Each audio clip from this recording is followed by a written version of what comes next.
ఇప్పుడు అయ్యింది. వాళ్ళు సర్టిఫికేట్ వచ్చింది. ఫెంటాస్టిక్. ఇప్పుడు వచ్చిన తర్వాత రిలీజ్ ఎప్పటిలోపు చేయాలి? నెక్స్ట్ రిలీజ్ చేయడానికి ఏం స్టెప్స్ తీసుకోవాలి?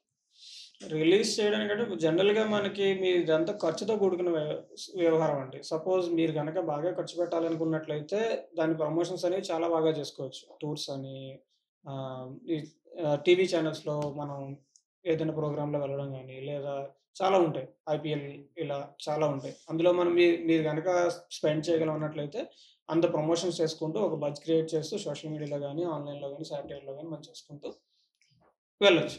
లేదు మనం అంత ఖర్చు పెట్టలేం. మనది చిన్న మూవీ అంతెందుకు అని అనుకున్నట్లయితే జనరల్‌గా ఇప్పుడేంటంటే మన థియేటర్‌లో రిలీజ్ అయితేనే ఓటీటీలోకి అనేది మనకి ఛాన్స్ అనేది అప్రూవల్ అనేది వస్తుంది. అంటే అంతకు ముందంటే డైరెక్ట్ ఓటీటీకి మనం తీసేసుకునేవారు గానీ, ఈ మధ్య మన ఫిల్మ్ చాంబర్ పెట్టిన రూల్ ప్రకారం ఏంటంటే, ఒక మినిమమ్ థియేటర్స్‌లో రిలీజ్ చేయకుండా అది ఓటీటీకి వెళ్ళడానికి ఎలిజిబిలిటీ రాదు. సో, మనకు ఓటీటీ ఎలిజిబిలిటీ రావాలన్నట్లయితే మినిమమ్ 10-20 థియేటర్స్ మధ్యలో ఖచ్చితంగా రిలీజ్ చేయాలి. అది సింగిల్ స్క్రీన్ అవ్వచ్చు, మల్టీ స్క్రీన్ అవ్వచ్చు. అది మన పెట్టుకునే మనం ఖర్చు పెట్టే స్తోమత బట్టి మనం డిసైడ్ చేసుకోవచ్చు. ఓకే.